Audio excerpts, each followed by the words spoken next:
What's up, my name is Zyler, and today we're going to be taking a look at the end of the Spider-Verse event. It's a story that encompasses Spider-Man 1 through 7 from 2022 and was written by Dan Slott, and this story is so cool. Just like every Spider-Verse story, it can get a little complex, but if you want more lore and comics given to you in a digestible way, please like, share, and subscribe, and let's read. Into the Spider-Verse starts off with Peter recounting his origin story and being bitten by the radioactive spider that gave him his superpowers, as well as informing us that due to the recent events before this arc, that Norman Osborn was reformed and no longer the Green Goblin. Also, just to catch you up to speed, Peter Parker now works at Oscorp, and Norman Osborn is his boss. Which isn't as bad as it sounds because Norman gave Peter Parker a new suit. It's more technologically advanced and can read his own vital signs, as well as give him a control of a spider drone that can help him in combat. So it's kind of cool. It's not quite as technologically advanced as say an Iron Spider-Man suit, but it's a nice upgrade. Essentially what sets this story in motion though is that Norman calls Peter and tells him that some tech has been stolen from Oscorp and that he needs to go and retrieve this tech. So Spider-Man does what Spider-Man does. He goes and saves the day, making jokes the entire time, saves a mother and her daughter, webs up the goons, and while that fight is happening, we are shown Loom World and a character named Shatra. Shatra is a character that has come up a few times in the comics, usually posing as some sort of lover of Spider-Man and causing issues like wanting to feed on the Spider-Man of the time. One time she wanted to prey on Peter Parker, and another time it was Kane Parker, aka the Scarlet Spider. But essentially she comes from Earth 001, and after the Great Web was created by her sister Neith, she got jealous and became a dark spider wasp goddess and wanted to replace the Great Web with her own design that she called the Great Nest. And in this story she alludes to being more powerful than ever in monologues that Spider-Man is on borrowed time, releases these tiny spider wasp bugs from her mouth, and it's just super gross. But then we cut back to Peter Parker still hanging out with the people that he saved, and Norman tells Peter to make sure the police don't impound the tech that was stolen from Oscorp, which isn't sketchy at all. But as Peter goes to get the tech, his spider sense starts to go off as portals start to open up all around him and these spider wasps start swarming the streets. And as Spider-Man starts working on getting people safe from these bugs, another portal opens up and Morlun walks through. So a little tangent to explain who Morlun is and understand what exactly he's doing here, as well as the feelings that Peter has towards him. Morlun belongs to a group called the Inheritors, and the whole deal of the Inheritors is to track down and kill what are known as animal totems, especially spider totems. Now, I'm saying the word totem, but an easier word or better way to understand spider totems or animal totems is to just use the word avatar. Spider-Man and every other spider person in the multiverse that has been bitten by a radioactive spider or become a Spider-Man of some sort is a spider avatar, for being known as the Master Weaver who controls the web of life and destiny. Spider-Man and all these other spider people are very much the same way an avatar to the Master Weaver as Black Panther would be an avatar for the goddess Bast. That's just an easy way to understand it. However, to be lore accurate, we are going to be using the word spider totem or animal totem or something like that. And real quick to explain what the Web of Life and Destiny is so you're not confused about that, it's basically just a tool or access point for spider people to access the multiverse.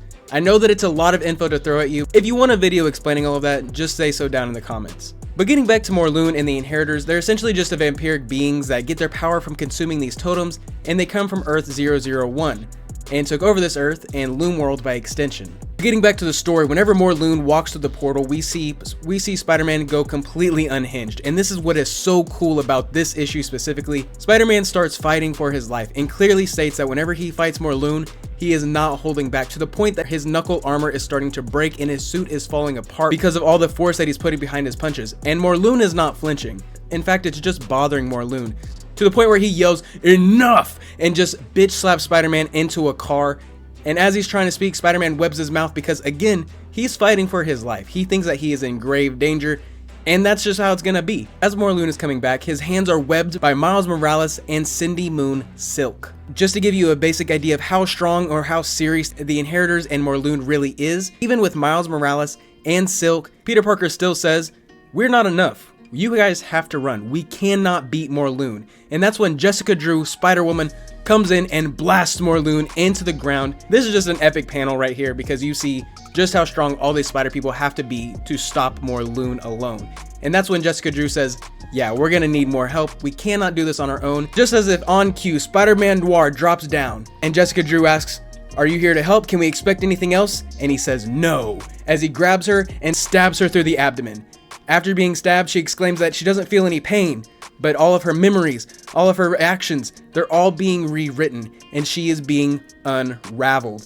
Her canon is being completely rewritten. She never became Spider-Woman. She is just Jessica Drew, regular person. She could be having a kid, going grocery shopping, or serving jury duty, but she is not Spider-Woman and she never became a spider totem. That is what's so cool about this weapon, is that it completely erases the spider person and removes the spider totem from the canon. And after stabbing Spider-Woman, Spider-Man Noir starts lunging at 616 Peter Parker as Morlun steps in and punches Spider-Man Noir away, finally being able to speak, saying, "The Spider-Verse has fallen, and I have been sent to help you, because the threat that looms over the Spider-Verse is far greater than even the Inheritors." And at this moment, he is of course referencing Shatra, who has essentially just spread across the multiverse, attacking every other Spider-Man or Spider-Person in existence, having them being stung by her Spider-Wasp minions, and having them turn into a hive mind conglomerate to finally be sent to Earth 616 to take on Peter Parker of the mainline Marvel Comics. However, our heroes don't know who the big bad is. They don't know that Shatra is behind all this. And at this moment, Spider-Man Noir says, "You have two options. Either join the Hive or be severed." As more portals start to open up behind him, we see Hive versions of Spider-Punk, Mayday Parker, and Spider-Gwen.